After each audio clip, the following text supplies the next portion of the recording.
Assalamualaikum warahmatullahi wabarakatuh. Halo semua, kembali lagi di channel Rider Manhwa. Kali ini Mimin akan melanjutkan sebuah komik yang bercerita tentang regresi Pangeran Pedang Terkuat.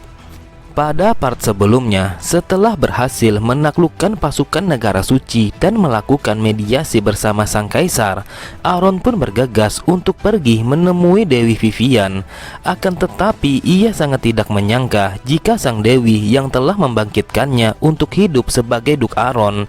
Dan satu rahasia yang Dewi sampaikan kepadanya adalah bahwa Duk Aaron yang sebenarnya juga sedang regresi kepada tubuh manusia lainnya. Buat kalian yang baru saja mampir di channel ini, jangan lupa like dan komennya agar Mimin selalu bersemangat untuk mengembangkan channel ini. Dan apabila kalian masih bingung dengan alur ceritanya, kalian bisa cek deskripsi atau langsung saja menuju playlist yang ada di halaman channel ini untuk memulainya dari part 1. Tanpa basa-basi lebih jauh, mari kita masuk di part 15. Cerita dimulai. Putri Lufia mencoba bernegosiasi kepada Aaron bertujuan untuk membangun sebuah gudang di wilayah Castle Blanche. Untuk meyakinkan Aaron, ia pun mengatakan jika pajak dari setiap barang yang keluar masuk dari wilayah itu akan dinaikkan. Mendengar itu, Aaron langsung berdiam diri tanpa mengatakan apapun. Lalu ia langsung berdiri dari tempat duduknya.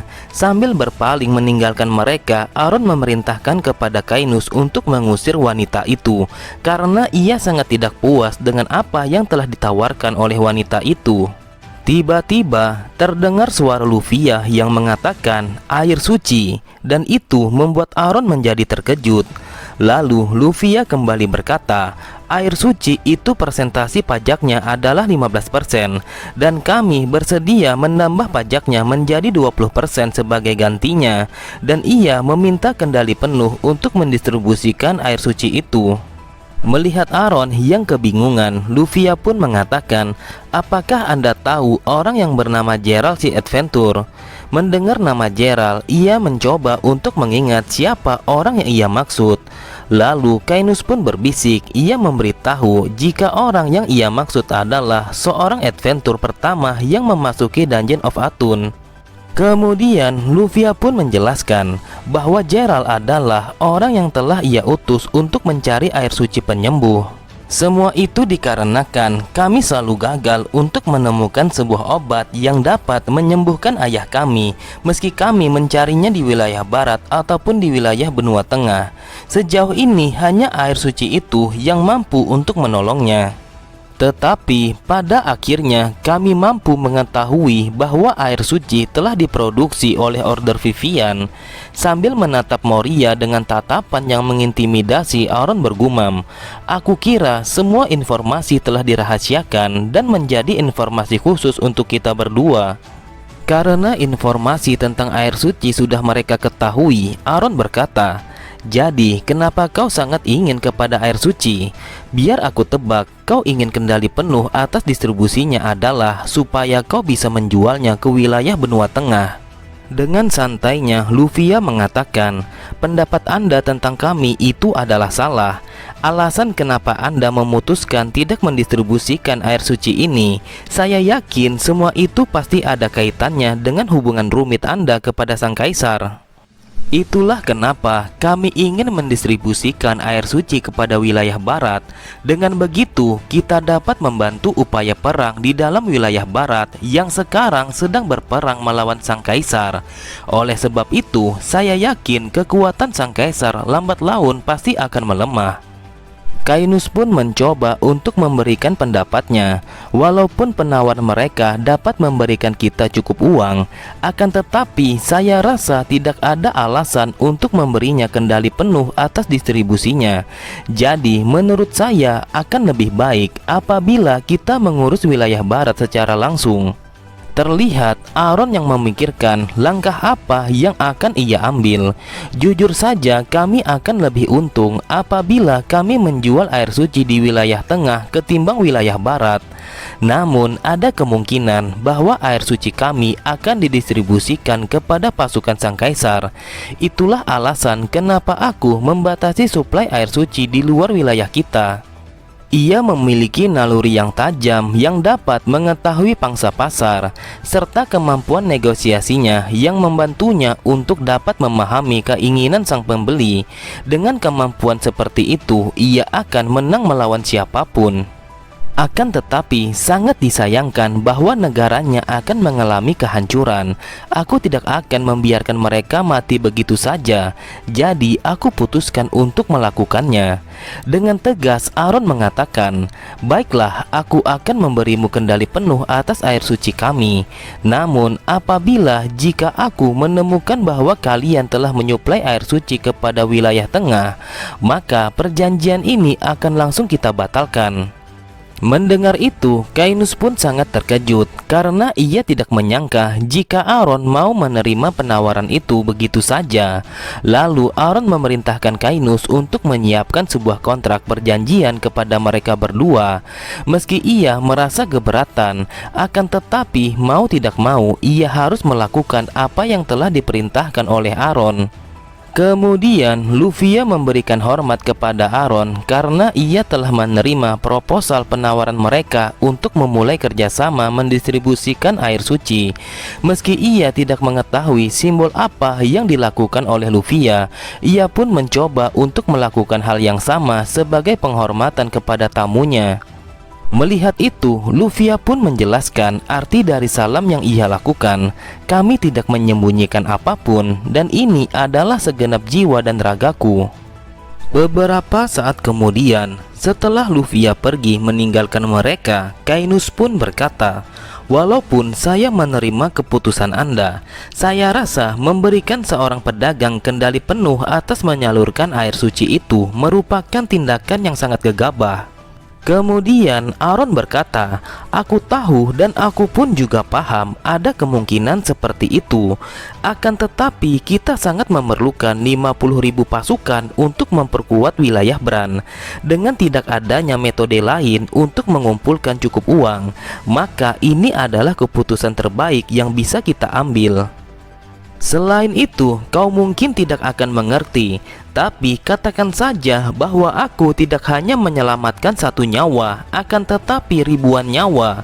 Mendengar itu, Kainus pun sangat kebingungan dengan apa yang telah diucapkan oleh Aaron. Lalu Aaron bertanya kepada Moria apa tujuannya jauh-jauh untuk datang menemuinya. "Aku yakin kau datang ke sini tidak hanya untuk mengenalkan wanita itu kepadaku. Jadi apa tujuanmu?" Setelah mengeluarkan sebuah benda yang ada di dalam saku bajunya, sambil tertawa Moria berkata, "Apakah Anda pernah mendengar tentang emas hitam?" Mereka pun sangat heran karena ini baru pertama kalinya mereka mendengar dan melihat tentang emas hitam yang Moria katakan. Kemudian Moria pun memutar benda itu untuk menunjukkan seperti apa bentuk emas hitam itu. Lalu ia meminta Aaron untuk mencium aroma dari emas hitam yang ada di tangannya. Setelah Aaron mencium aroma emas hitam itu, ia pun seketika langsung bersin berkali-kali. Mendengar Aaron yang berteriak sambil mengatakan, "Emas macam apa yang kau bawa ini? Asal kau tahu, setelah mencium aroma itu, hidungku langsung terasa sakit." Sambil tertawa, Moria berkata, "Semua orang akan bereaksi yang sama ketika ia mencium aroma itu. Anda pun juga bisa melihat bahwa bubuk ini bukanlah emas. Akan tetapi baunya akan berubah menjadi sangat berbeda apabila dicampurkan ke dalam sup ataupun daging. Benda ini juga bisa dipakai sebagai pengawet daging." Aaron yang masih terbatuk-batuk bertanya kepada Moria apa yang ia inginkan dengan menunjukkan emas hitam itu kepadanya. Saat Moria mengatakan bahwa sumber emas hitam itu ada di suatu tempat, tiba-tiba belum sempat ia melanjutkan perkataannya, Kainus mengatakan jika sumber emas hitam itu berada di benua hitam. Moria berkata, "Yang kau katakan itu memang benar. Sepertinya kau sudah tahu akan hal ini. Tempat itu adalah wilayah misterius yang hanya terdapat di sebuah dongeng. Akan tetapi emas hitam ini dibawa dari wilayah benua timur. Kainus pun menceritakan ada sebuah rumor yang mengatakan apabila kau berlayar dari benua tengah menuju ke arah benua timur selama 1 bulan menggunakan sebuah kapal, maka kau akan tiba di sana. Tetapi mereka mengatakan ada seekor monster raksasa yang hidup di bawah lautan itu. Monster itu akan menghalau siapapun yang melewati lautan itu untuk tiba di wilayah benua timur.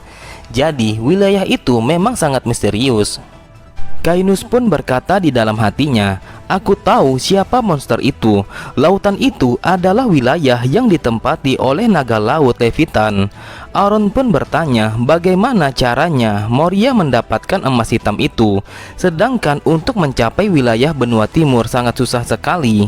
Ia pun menjelaskan asal-usul emas hitam yang ia miliki. Ia mengatakan bahwa ia telah mendapatkannya di pasar gelap yang ada di wilayah kerajaan Rumion. Sepertinya mereka mendapatkan emas hitam ini di sebuah kapal yang sudah terbengkalai di pesisir pantai Rumion. Jujur saja, semua barang yang mereka ambil dari kapal itu, kondisi barang-barang yang ada di sana sudah sangat rusak. Dan emas hitam ini tersimpan dengan rapi di dalam sebuah kotak yang tidak kami kenali. Karena kapal itu ditemukan di pesisir timur dekat dengan kerajaan Rumion, maka kami beranggapan bahwa kapal itu pasti berasal dari benua hitam. Mendengar penjelasan dari Moria tentang asal-usul emas hitam itu, Aaron pun memerintahkan Kainus untuk mencari informasi mengenai tentang benua hitam. Entah itu dari buku, rumor, ataupun dari masyarakat lokal yang berasal dari sana. Apapun itu tidak menjadi masalah. Yang terpenting kau harus menemukan informasi tentang benua hitam. Mendapatkan perintah dari tuannya, Kainus pun akan mencoba mencari informasi itu, meski ia akan membutuhkan waktu yang sedikit lama dalam pencariannya, dan ia berjanji akan melakukannya dengan sebaik mungkin. Beberapa saat kemudian, ia pun mengirimkan seekor burung surat yang ditujukan kepada Casey. Kainus memerintahkannya untuk mencari petunjuk sebanyak mungkin tentang benua hitam dan membawanya ke wilayah Castlebran. Sambil memperhatikan burung itu yang pergi meninggalkannya, ia berkata, andai saja aku bisa menggunakan sihir nagaku, sudah pasti aku sendiri yang akan terbang melakukannya. Wahai Dewi Vivian, setidaknya bisakah Anda membiarkan saya untuk kembali ke sarang saya? Namun ia seketika terdiam saat sebuah kilauan cahaya telah melintas di hadapannya.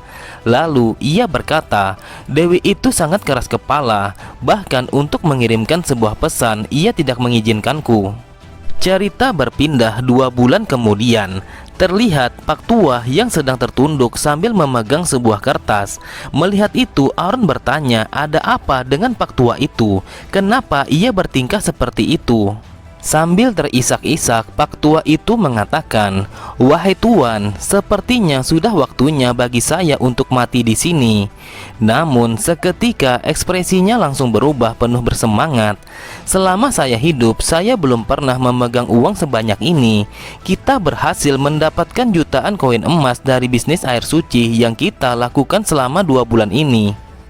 Akan tetapi, Pak Tua itu langsung terdiam saat Aaron yang mengatakan, apa bedanya koin emas ini dengan koin emas yang ia dapatkan dari hasil peperangan? Mendengar itu, Pak Tua pun berteriak. Ia berkata, ini jelas berbeda. Koin emas ini berasal dari keuntungan bulanan kita. Saya yakin Anda pasti paham pentingnya sumber keuangan yang stabil. Sambil mendorong kepalanya, Aaron mengatakan, baiklah, jika itu yang kau maksud, berarti dengan keuntungan sebanyak itu, apakah kita memiliki cukup banyak uang untuk menambah prajurit baru? Seketika Pak Tua semakin marah. Apa Anda paham berapa banyak uang yang kita gunakan untuk membangun sebuah jalan yang menuju kepada Castleblands?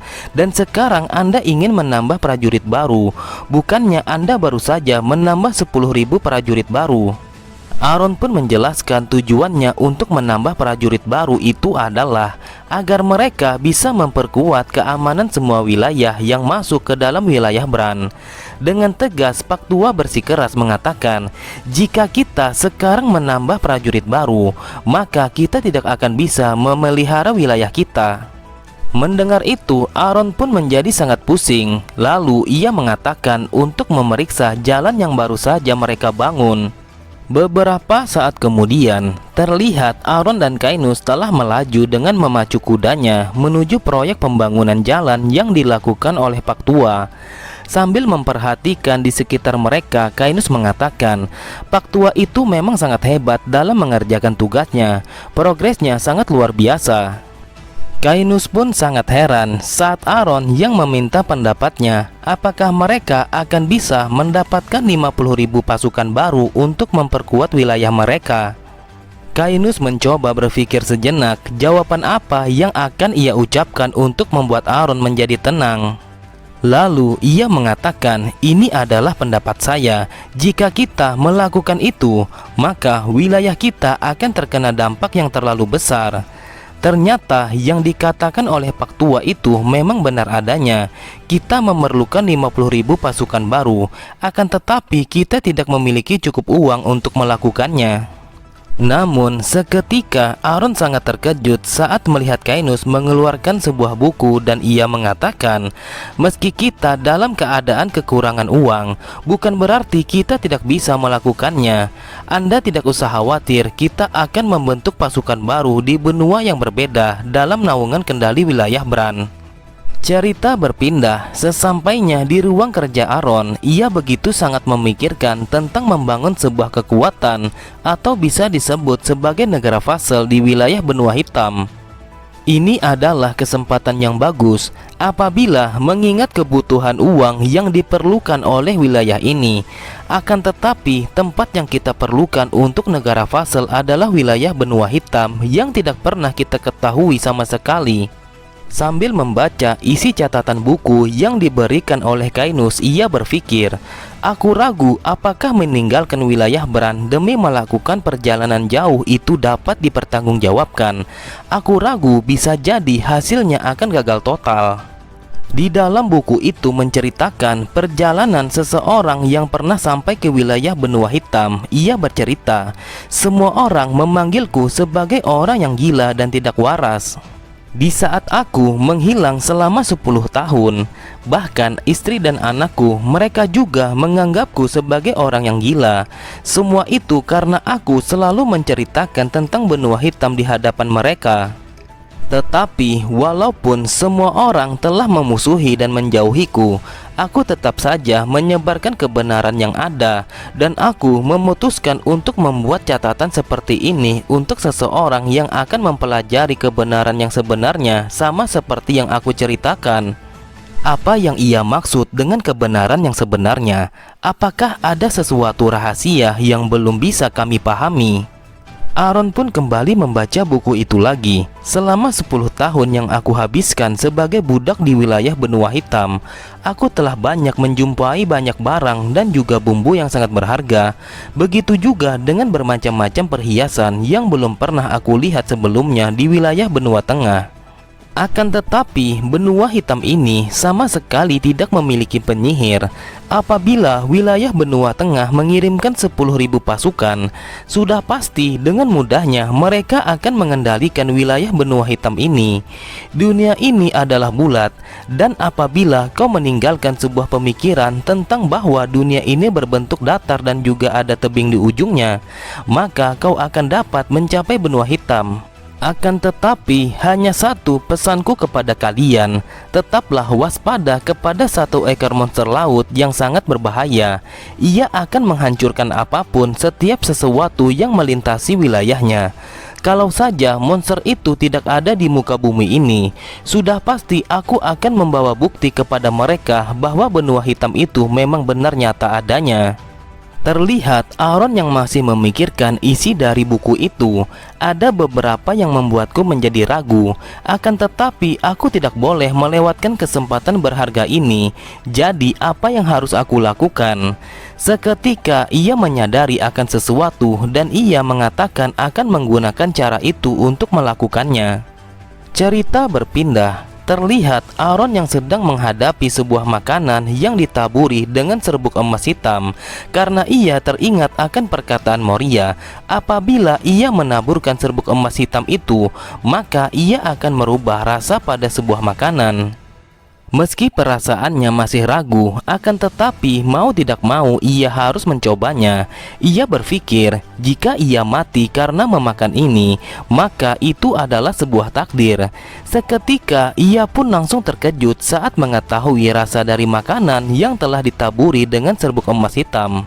Beberapa saat kemudian, Aaron pun memanggil Kainus untuk menemuinya di ruang kerjanya. Lalu ia mengatakan apa yang kau perlukan dan apa yang kita butuhkan untuk mencapai wilayah benua hitam. Mendengar itu, Kainus pun terlihat bersemangat dan ia berkata, tentu saja untuk mencapai wilayah benua hitam, kita harus memerlukan sebuah pelabuhan untuk menyeberangi lautan luas. Agar bisa melakukan itu, kita harus menyerang kerajaan Rumion yang terletak di sisi timur benua ini. Namun kita tidak memiliki alasan yang tepat untuk membenarkan penyerangan ini terhadap kerajaan Rumion. Bahkan apabila kita tetap saja melakukan penyerangan tanpa tujuan yang jelas untuk meyakinkan sang kaisar, maka pihak kekaisaran sudah pasti akan melindungi kerajaan Rumion. Dan juga karena kita kekurangan pasukan untuk dikirim ke dalam ekspedisi ini, maka kita harus mengumpulkan prajurit yang ada di garda pertahanan dalam kota dan mengumpulkan para warga untuk ikut mempertahankan wilayah kita. Jadi untuk sekarang, karena kita perlu waktu untuk mengatur pasukan, oleh sebab itu sebaiknya kita bernegosiasi kepada mereka dan membuat alasan pasti untuk melakukan peperangan. Beberapa minggu kemudian, terlihat Aaron yang berdiri di atas banteng pertahanan kastil mereka untuk melakukan sebuah pidato di hadapan para warga yang mengikuti ajaran Vivian. Ia mengatakan jika ia akan menyampaikan sebuah berita buruk. Kami telah mendapatkan sebuah berita bahwa kerajaan Rumion telah menindas pengikut Dewi Vivian. Mendengar kabar buruk itu, para warga terlihat sangat marah karena mereka telah terpancing oleh perkataan Aaron yang mengatakan jika saudara seiman mereka telah tertindas. Sambil menangis, Aaron melanjutkan perkataannya, mereka telah menyiksa saudara-saudara kita dan juga mereka menjadikan saudara kita sebagai budak. Aku adalah Aaron, tuan wilayah ini, akan mencoba bernegosiasi dengan kerajaan Rumion dan membawa pulang saudara kita ke wilayah ini, dan aku akan berjanji melakukan yang terbaik. Mendengar pidato Aaron yang menyentuh hati, mereka pun terlihat sangat bersemangat, lalu meminta Aaron untuk segera menyelamatkan para pengikut Vivian dan menghancurkan kerajaan Rumion yang telah menindas mereka. Setelah selesai melakukan pidato itu, Kainus pun berkata, ini adalah pidato yang sangat luar biasa. Anda telah melakukan yang terbaik untuk menarik hati para warga. Namun mereka berdua langsung terkejut saat Pak Tua telah berada di belakangnya. Ia mengatakan, pantas saja akhir-akhir ini terasa sangat damai. Apakah Anda berniat untuk berperang lagi? Seketika Aaron langsung menutup mulutnya agar semua orang yang ada di sana tidak mendengar apa tujuan utama Aaron. Lalu ia membawa Pak Tua itu untuk pergi menjauh dan ia mengatakan akan menjelaskan secara detail.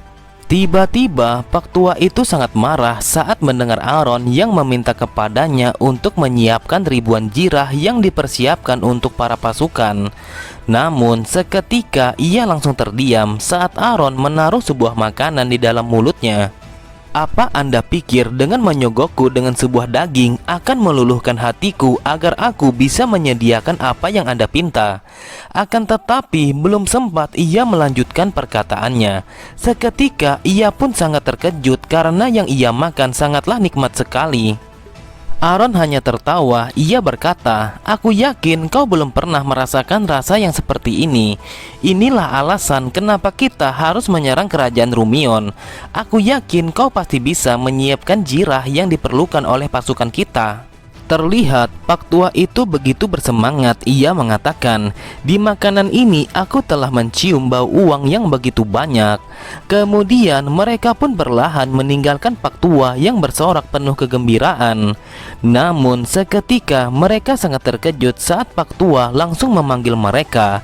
Perlahan ia pun menghampiri Aaron, lalu ia berkata, "Karena ini menyangkut dengan uang, maka aku akan melakukan yang terbaik. Jadi berapa pastinya jumlah jirah yang kita butuhkan demi uang itu?" Diceritakan kerajaan Rumion terletak di pesisir timur dari wilayah pusat, dan mereka merupakan wilayah yang bergantung kepada kekaisaran. Walaupun kerajaan itu jauh lebih kecil daripada wilayah Bran, akan tetapi ada cerita yang mengatakan bahwa di kerajaan itu bahkan seekor anjing telah memakai emas. Mereka memiliki pengaruh ekonomi yang kuat karena kendali besar atas perdagangan mereka. Di kerajaan damai dan kaya ini telah sampai sebuah pesan bahwa orang-orang dari kekaisaran telah sampai di wilayah mereka. Terlihat di dalam kerajaan itu ada seorang lelaki paruh baya yang dikenal sebagai Raja Niccolo II. Lalu orang yang mengantarkan pesan itu mengatakan jika orang yang datang bukan langsung dari kediaman kaisar, melainkan ia adalah Aaron dari wilayah Bran. Kemudian sang raja berkata, "Bukankah dia adalah orang yang baru saja berperang melawan negara suci? Untuk alasan apa Aaron langsung datang ke wilayah kita?" Sang raja pun begitu heran saat mendengar pengantar pesan itu berkata bahwa Aaron ingin meminta sang raja untuk mengembalikan warganya. "Apakah kau mengatakan jika kita telah memenjarakan warga kekaisaran di wilayah ini?" Sambil menunduk, pengantar pesan itu mengatakan jika mereka memang benar telah melakukan tindakan yang buruk terhadap pengikut Dewi Vivian. Seketika sang raja langsung terdiam dan pikirannya pun menjadi kalut. "Apakah kau berbicara tentang pengikut Vivian yang kita paksa untuk menjadi budak?" Ia pun mengatakan itu juga termasuk dari permintaan Aaron. Mereka meminta Anda untuk mengembalikan mereka semua ke wilayah Bran tanpa terkecuali sedikit pun. Beberapa saat kemudian, sang raja pergi ke tempat pertemuan antara para bangsawan dan utusan kekaisaran. Terlihat mereka semua telah bersitegang untuk mengutarakan pendapat mereka masing-masing. Sambil berteriak ia berkata, jika kerajaan Rumion tidak mengembalikan warga kekaisaran, maka sama saja mereka akan melakukan deklarasi peperangan terhadap kekaisaran. Sudah pasti negara ini akan hancur dan rata sampai tanah. Melihat keributan itu, sang raja hanya bisa terdiam. Ia tidak tahu harus berbuat apa, karena memang benar jika warga Vivian telah mereka lakukan seperti layaknya seekor binatang. Di tempat yang berbeda, terlihat Aaron dan Cainus baru saja tiba di depan benteng pertahanan kerajaan Rumion. Aaron begitu takjub saat melihat hiasan tembok pertahanan mereka yang dihiasi dengan emas dan perak. Cainus hanya tertawa. Ia berkata, "Saya rasa ini bisa disebut sebagai tembok batu daripada tembok pertahanan sebuah kastil, karena mereka sama sekali tidak memakai sebuah mantra untuk sebuah perlindungan." Namun Aaron begitu kesal karena sejak dari tadi pintu kastil kerajaan itu tidak terbuka sedikit pun untuk menyambut kedatangan mereka. Ia sempat berpikir jika mereka tidak menghormati orang-orang dari kekaisaran. Tiba-tiba mereka berdua begitu heran saat pintu gerbang itu terbuka. Terlihat para pasukan dari kerajaan itu langsung menyerbu mereka berdua. Meski Aaron mencoba untuk bertanya apa yang sebenarnya para pasukan itu lakukan terhadap mereka, akan tetapi para pasukan tidak menghiraukan perkataannya. Sambil mengacungkan senjata, mereka langsung berputar dan mengepung Aaron dan Cainus agar mereka berdua tidak bisa kabur dari sergapan para pasukan kerajaan Rumion. Oke semua, cukup sampai di sini dulu pembahasan alur cerita kita. Sampai jumpa di video selanjutnya. Wassalamualaikum warahmatullahi wabarakatuh.